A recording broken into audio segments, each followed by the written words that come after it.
창세기 1장 1절 말씀, 태초에 하나님이 천지를 창조하시니라. 아멘. 오늘부터 창세기를 강해하게 되었습니다. 개인적으로는 감회가 깊은 이 창세기입니다. 저는 이제 믿는 가정에서 태어났고 교회 안에서 크면서 성경 말씀에 대한 그 갈증이 좀 많이 있었습니다. 그때 한국 교회는 막 자유를 찾아서 해방되고 6.25 이제 막 끝나고 교회들이 그 핍박과 어려움을 막 지나와서 각오는 있고 열심은 있지만 성경을 그 내용적으로 깊이 설교하는 수준은 아니었습니다. 그래서 현실적인 신앙생활에 대한 가르침이 좀 부족했고 거기에 많은 갈증을 느끼고 있었습니다. 그래서 세상식으로 얘기하자면 보다 못해 이럴 바엔 내가 하자 해서 목사가 된 셈입니다. 그래서 그때 목표는 다른 건 관두고 신약 성경만이라도 다 한번 설교를 하고 마치자 하는 생각을 하고 그런 소원을 가지고 목회자가 됐습니다. 물론 신약을 설교하지 않은 성경이 있습니다. 갈라디아서나 빌립보서, 골로새서, 디모데전후서, 데살로니가, 요한 1, 2, 3서 이런 것 안 했습니다만 크게 봐서 신약 성경을 다 했죠. 그리고 시간이 아직도 남아서 아직도 죽지 않아서 이사야를 했죠. 그리고 난 이사야 하고 나면 죽을 줄 알았는데 또 창세기를 할 기회가 생겼습니다. 그래서 하나님이 기회 주시는 것을 감사하게 생각하고 힘을 다해서 또 창세기로 우리 은혜를 나눌 기대에 차 있습니다.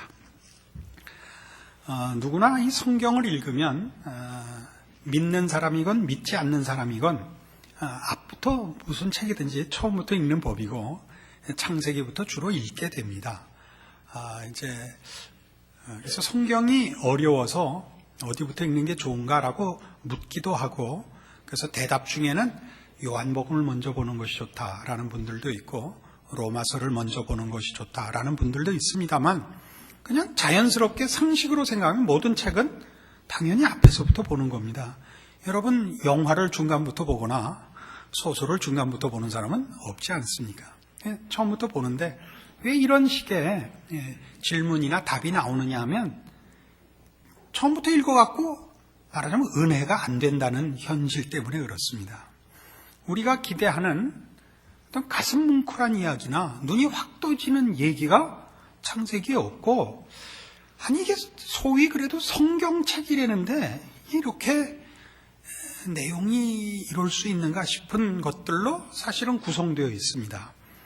그리고 요즘 현대 지성인들 같이 과학 만능 시대에 살고 있는 사람들에게는 너무 독단적이고 일방적인 것 같은 표현들도 거스릴 수 있습니다. 오늘 시작부터 그렇죠.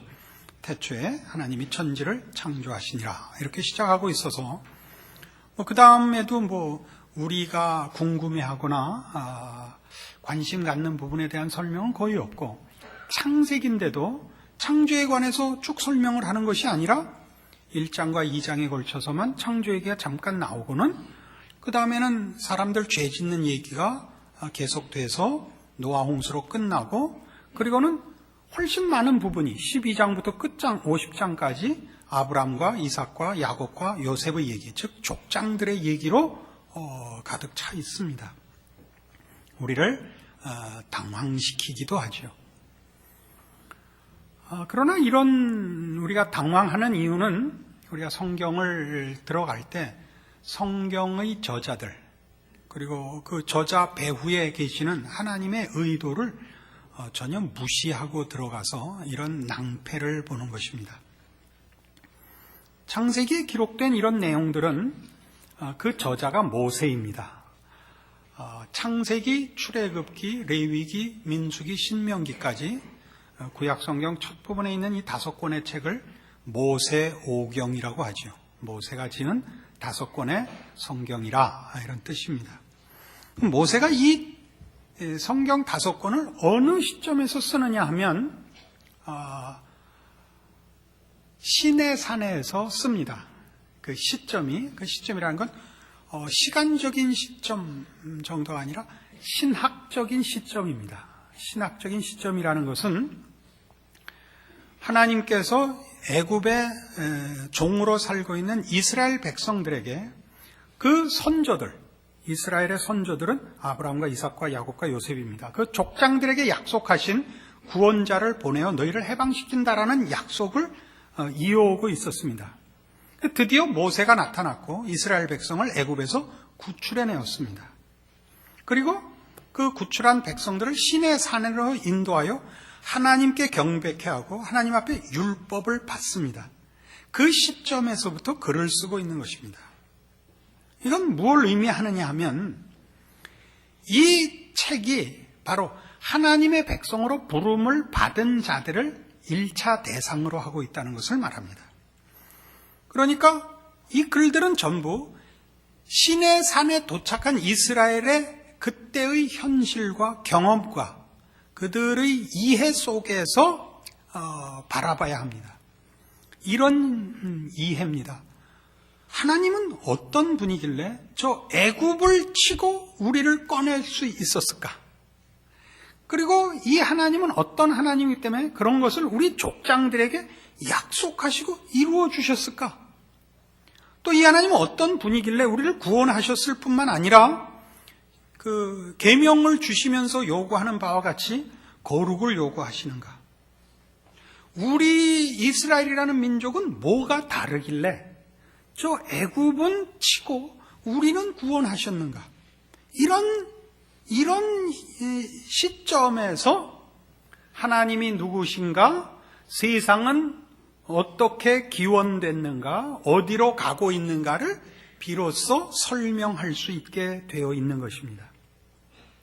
우리가 일반적으로 성경을 열면 가지는 기본적인 생각들은 백과사전을 여는 것 같고 내가 궁금해하는 것을 답을 줄 것 같은 생각 속에서 열기 때문에 적지 않은 부작용이 일어나곤 합니다. 그 대표적인 부작용의 한 예를 들자면 누가 이런 질문을 했죠. 그럼 태초 전에는 하나님이 뭐 하고 계셨는가? 여러분들도 당연히 묻고 싶을 겁니다. 그래서 그렇게 말장난을 하면 또 그런 말대답이 있습니다. 너 같은 놈 잡아 가둘 지옥 만들고 있었다. 이런 건 말하자면 성경이 없다 말입니다. 이해하시겠죠? 어느 시점인지 아시겠죠? 그러니까 백지 상태에서 일반적인 인간의 본성, 죄악된 본성을 가지고 어디 한번 볼까? 이렇게 해가지고는 성경에는 아무런 흡족할 만한 답이 없어 보인단 말입니다. 그러나 이스라엘이 지금 겪었던 것 같은 그 상황에서 성경을 들여다보면 모든 답이 제시되어 있다는 것을 금방 알 수 있습니다. 그건 우리 오늘 현대인들에게서도 그대로 사실입니다. 여러분은 바로 시내산 아래 와 있는 지금 현실을 갖고 있습니다. 어떻게 해요? 여러분 모두가 예수를 믿는다고 고백하고 있습니다. 여러분은 모두 이스라엘이 애굽에서 해방된 것보다 더 놀라운 예수 그리스도의 십자가로 말미암는 구원을 체험하고 있고 그것을 신앙 고백으로 가지고 있어서 이 자리에 온 것입니다. 그래서 성경을 여는 것입니다. 왜 나를 사랑하는가? 내 죄가 어떤 것이었길래 하나님이 그 아들을 보내서 십자가에 못 박았어야만 했는가? 인간의 가치란 무엇이며 인간이 도대체 하나님 앞에 무슨 죄를 지었으며 그게 얼마나 심각한 것이며 그래서 구원은 그럼 뭐며 우리가 얻은 구원은 어디를 향해서 가는 것이고 그 일에 하나님은 어떤 계획과 어떤 방법을 쓰시는가 이런 궁금증들이 당연히 일어나는 것입니다. 그것이 우리를 어디로 가게 하느냐 하면 창세기로 가게 하는 것입니다. 어떤 걸 확인해야 되니까요? 하나님만이 모든 존재와 내용과 가치의 유일한 주인이시다로 가야 합니다. 왜냐하면 나중에 살펴보겠지만 그렇지 않으면 우리는 신앙이 하나의 보조 수단이 됩니다. 그건 우리 인간에게 얼마든지 일어나는 잘못들입니다. 기독교가 우리에게 요구하는 것은 이 하나님의 하나님 되심에 대한 피조물로서의 순종입니다. 이것이 신앙의 기본입니다. 우리가 목적을 정하고 가치를 정하고 그것을 이루어 달라고 힘을 빌리는 식으로 종교를 동원하지 않습니다. 그래서 이 태초에 하나님이 천지를 창조하셨다에는 간단해 보이지만 무엇을 담고 있느냐 하면 오늘 너희에게 일어난 이 일은 하나님이 처음에 시작한 일이 여기까지 오게 된 것이다.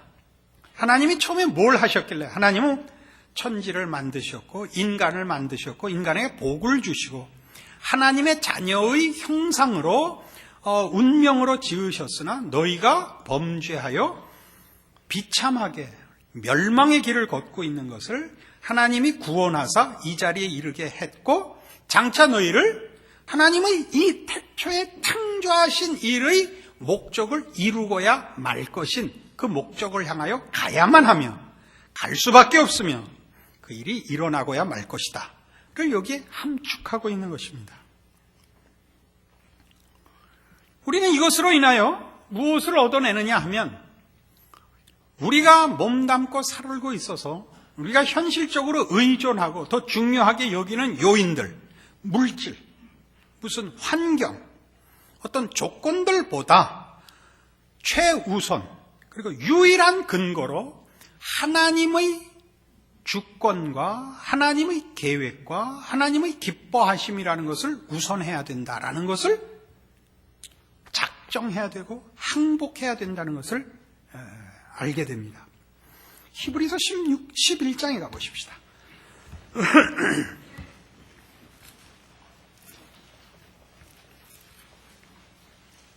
신약성경 365페이지 히브리서 11장 6절입니다.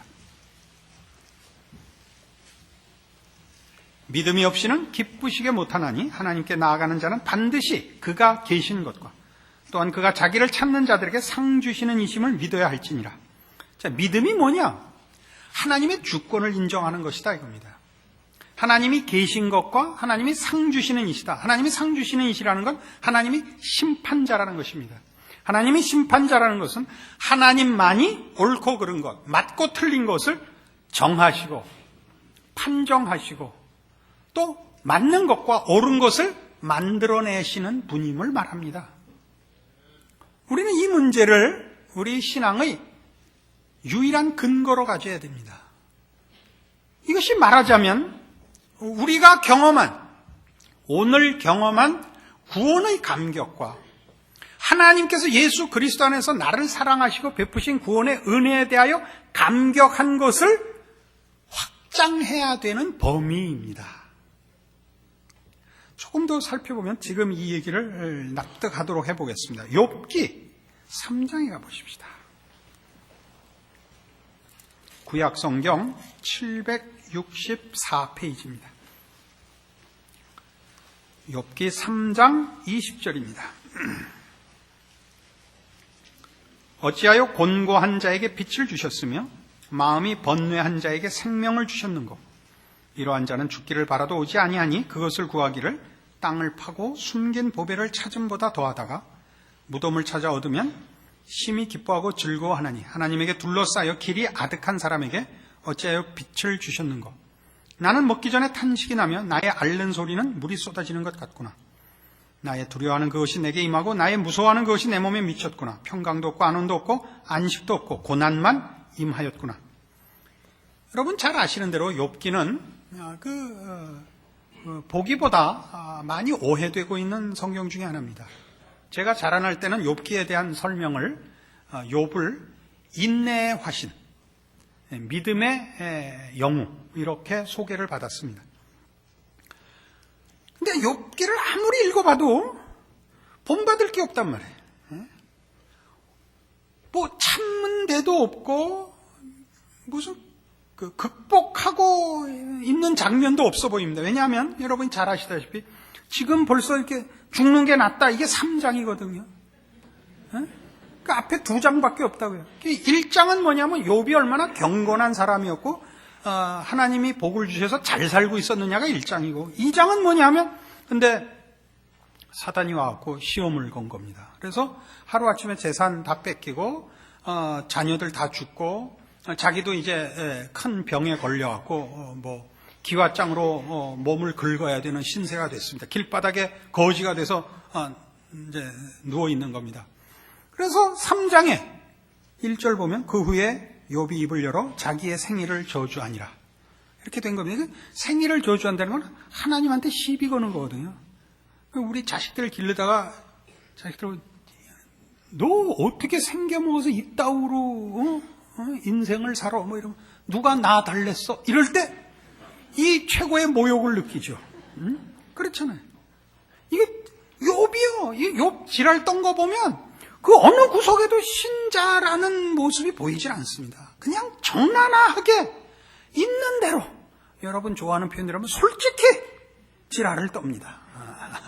생일을 저주하고 내 생일날이 달력에 없었더라면 요따우로 말장난을 해나가면서 여기까지 온 겁니다. 그러나 하나님을 부인할 수는 없는 거예요. 하나님은 아는데 지금 형편, 지금 현실에 대하여 만족을 할 수가 없고 항복을 할 수가 없는 겁니다. 그게 뭘까요? 이 욥이 지금 지랄 떠는 본질이 뭔지 아십니까? 그는 하나님이 신이란 잘 보여서 그에게 혜택을 받는 대상이고 그리고 신이 자신을 적으로 여기지 않게 구슬러야 되는 대상 정도로 알고 있는 신앙의 수준인 겁니다. 이게 욥의 초기의 신앙입니다. 그래서 그가 지금 불평을 하는 건 뭐냐면 내가 잘못한 거 없는데 하나님 왜 이러십니까? 결국 변덕을 부리시고 심술을 부리시는군요. 이거예요. 핵심이. 내가 이럴 줄 알았습니다. 볼까요? 25절 보세요. 3장 25절. 나의 두려워하는 그것이 내게 임하고 나의 무서워하는 그것이 내 몸에 미쳤구나.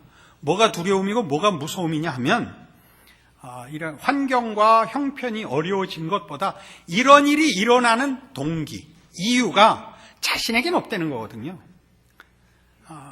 이 시대에 이제 욥의 세 친구가 와서 하는 싸움도 뭐냐면 네가 뭔가 잘못했기 때문에 하나님이 너한테 벌 주시는 거다 이거예요. 그러니까 욥의 대답은 뭐냐면 내가 잘못한 거 있다면 내가 벌을 달게 받겠다. 난 잘못한 거 없다예요. 그리고 나중에 판정도 욥이 이겨요. 하나님 앞에. 욥은 잘못한 거 없어요. 근데 욥이 잘못한 것 없는데 내가 이 일을 당해서 억울하다. 그러니까 그 하나 더 들어가 보면 무슨 얘기냐면 결국 신이 변덕과 심술을 부려서 그렇지 나는 억울하다 이거예요. 그러니까 하나님이 잘못하신 거지 내가 잘못한 거 아닙니다. 이거거든요. 이제 끝에 가면 42장. 그래서 하나님이 잘못했다 그렇게 끝나지 않고 욥이 회개해서 끝나거든요. 근데 지금 보는 바와 같이 욥은 잘못한 것이 없는데 어려움을 당하고 있고 그래서 하나님 앞에 원망을 하고 투정을 하는 중입니다. 하나님이 38장에 나타나세요. 그죠? 38장에 1절 때에 여호와께서 폭풍 가운데로서 욥에게 말씀하여 가라사대 무지한 말로 이치를 어둡게 하는 자가 누구냐? 너는 대장부처럼 허리를 묶고 내가 네게 묻는 것을 대답할지니라 해요. 근데 이 하나님이 욥에게 나타나서 이 욥의 불만 하나님 내가 뭘 잘못했길래 이렇게 하십니까? 하나님 이러시깁니까에 대하여 하나님이 와서 답하는 것이 너 이거 잘못해서 내가 이렇다. 너 이만저만한 이유가 있어 내가 너한테 이런다. 이렇게 답하지 않고 뭘 하냐 하면 38장 4절 내가 땅에 기초를 놓을 때 네가 어디 있었느냐? 네가 깨달아 알았거든 말할지어다. 이런 거예요. 또 우박 창고를 봤느냐? 악어는 이빨이 몇 개인지 아냐?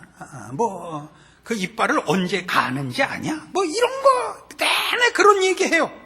그랬더니 42장에 와서 욥이 여호와께 대답하여 가로되 주께서는 무서워 불능하시오며 무슨 경영이든지 못 이루실 것이 없는 줄 아오니 무지한 말로 이치를 가리우는 자가 누구니까 내가 스스로 깨달을 수 없는 일을 말하였고 스스로 알 수 없고 혈액이 어려운 일을 말하였나이다.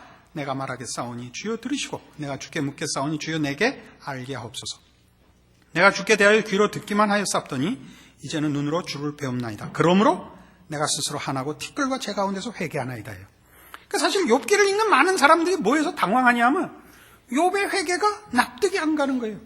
그렇게 기세등등히 하나님 이럴 수가 있어 이럴 수가 있어. 하나님이 나타나셔서 무슨 롯데월드 한 바퀴 딱 돌고 오니까 회개합니다 이렇게 끝난 기분이란 말이에요. 어? 가봤다 이거죠. 롯데월드 정도는. 그게 아니고 이 싸움의 핵심은 이겁니다. 지금 욥의 얘기는 뭐였죠? 신을 어떻게 대접하고 있느냐면 신이라 그래봤자 힘에 있어서 우월하지 머리에 있어서 우월하진 않다고 생각을 하고 있는 거예요. 자신도 모르게. 하나님은 우리가 할 수 없는 능력을 갖고 계시지 우리보다 더 높은 가치나 계획이나 생각이나 뜻이 있을 수 있다는 부분에 대해서 자꾸 놓친다고요. 그러니까 욥이 하나님 이럴 수 있습니까? 라고 나한테 일어난 일이 억울합니다. 라고 했을 때 하나님이 뭘 욥에게 가르치셨느냐 하면 네가 나보다 머리가 좋다고? 이걸 확인시키는 겁니다. 그래서 우박 창고를 봤느냐? 그 우박 알이 몇 개인지 셌느냐? 주초를 어디 놓았는지 봤느냐? 구름이 피어오르면 어떻게 피어오르는지 아느냐? 이런 얘기들을 하는 게 전부 무슨 얘기냐면 야, 그래 내가 신이다. 신이라면 힘만 세면 신이냐? 임마 신이면 대가리도 좋은 법이야. 이게 답이에요. 이거 이렇게 하면 안 되는데. 말하자면 욥이 거기서 까무러치는 거야. 그렇지. 신이라면 당연히 힘만 센 게 아니라 머리도 좋아야지. 당연하지. 그래서 답을 보세요. 다시 봐요. 42장. 하나님 제가 말 막 했는데 용서해 주십시오. 욥이 여호와께 대답하여 가라되 주께서는 무소불능하시오며 아니 계신 것이 없으시며 능치 못한 것이 없으시며 무슨 경영이든지 못 이루실 것이 없는 줄 드디어 아는 거예요. 그렇지. 하나님이 더 신이잖아요. 신이라고 자기가 믿어놓고 대접해놓고 뭘 인정을 안 했다고요? 생각과 경지와 가치에 대해서는 인정 안 하고 뭐만 인정한 거예요? 재난을 보호해주는 정도로밖에는 하나님을 인정 안 한 거예요. 그러니까 주술적인 대상이거나 무슨 부족 정도밖에는 대접을 안 한 거예요. 욥기의 가치예요 이게. 그래서 뭐라 그래요? 4절 내가 말하겠사오니 주여 들으시고 내가 주께 묻겠사오니 주여 내게 알게 하옵소서요. 드디어 이 경지에 오는 거예요. 하나님이 나를 가르치셔야 되고 하나님이 나에게 보여주셔야 됩니다. 우리는 하나님 앞에서는 하찮은 존재입니다. 내용, 가치, 목적, 수준, 차원에서 다릅니다. 이걸 인정해야죠. 그래서 그게 그러므로 내가 스스로 하나고 티끌과 제 가운데서 회개하나이다가 나오는 거예요. 이거 뭐 이렇게 덤덤하게 들으세요? 가슴이 너무 찔려서 그러세요? 이 부분을 우리 모두가 실패하는 거예요. 어떻게 실패하는가 보세요. 아까 얘기했죠. 우리 모두가 예수 그리스도로 말미암는 구원의 감격을 갖고 이 자리에 모여 있습니다. 우리는 왜 그랬는지 모르죠. 이스라엘 백성이 느닷없이 나타난 모세로 인하여 애굽의 10가지 재앙을 베푸시는 하나님의 손길을 보고 홍해를 건너 만나를 먹고 시내산 앞에 서는 겁니다. 그리고 하나님의 법을 받는 겁니다. 내가 거룩하니 너희도 거룩하라를 요구받습니다. 도대체 하나님은 누구시고 우리는 뭐길래 이런 걸 요구하며 어떻게 하라는 건가?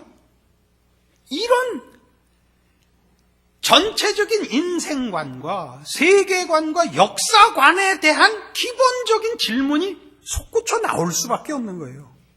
그러나 우리 모두가 이걸 늘 당연한 이 질문을 금방 잊어먹어요. 여러분의 감격이 어디로만 자꾸 삐지고 나가느냐 하면 하나님은 나에게 구원을 주셨다. 나를 사랑하셨다. 좋으신 하나님. 복 주시는 하나님. 내 기도에 들으시는 하나님. 욥같이 가버리지. 그래서 다시 모든 것을 정리하는 세상은 뭔가? 역사는 어디로 가는가? 누가 주인인가? 하나님이 나에게 구원을 베푸셔서 나에게 무엇을 요구하고 뭘 만들려고 하시는가라는 전체적이고 종합적인 신앙을 확립을 안 해요.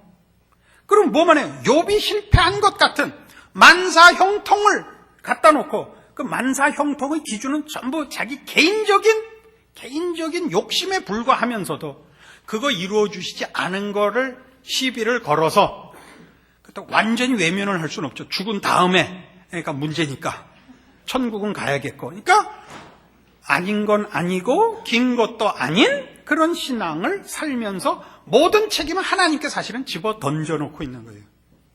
처음부터 확인했어야 되고 정리했어야 되는 건 무엇? 하나님은 누구신가? 어떻게 살아야 하는가? 여러분이 결단을 내리셔야 되는 부분이었던 것입니다.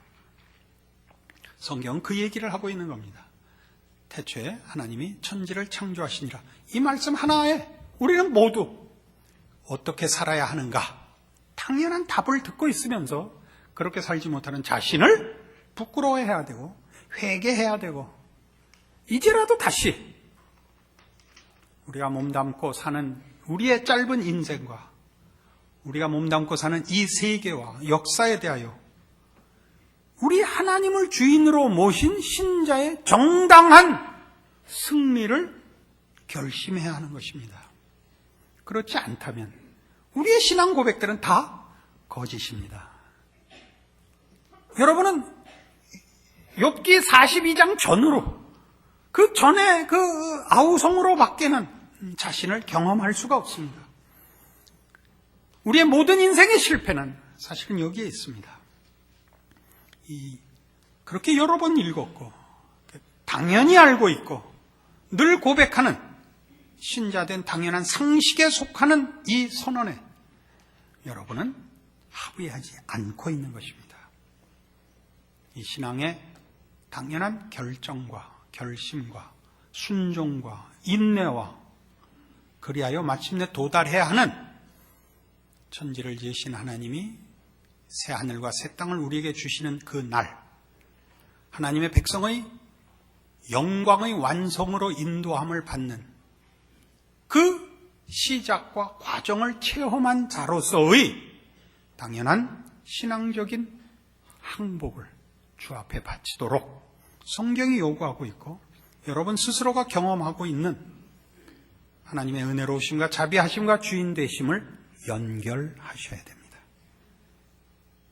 그로 인하여 여러분의 하루는, 여러분의 인생은, 여러분이 쳐다보는 이 세상과 역사는 달라질 것입니다. 그것을 우리는 믿음이라고 합니다. 이 믿음에 굳게 서시는 여러분의 복된 하나님을 아버지라 부르는 그 자녀된 특별한 삶을 사시는 인생 되시기를 바랍니다. 기도하십시다. 하나님 아버지 은혜를 감사합니다. 우리로 하나님 자녀 삼으시고 하나님을 아버지라 부르게 하셨습니다. 우리 아버지는 천지를 지으시니요 섭리하시고 역사와 인생에 간섭하시는 이요 복 주시는 이요 그리고 마침내 승리의 영광된 완성을 주시는 우리 하나님이십니다. 이 고백을 우리의 매일의 삶에 적용하며 우리의 생각과 방향과 결정에 유일한 근거로 삼고 기쁨으로 삼는 믿음 지키게 하여 주시옵소서. 예수님 이름으로 기도합니다. 아멘.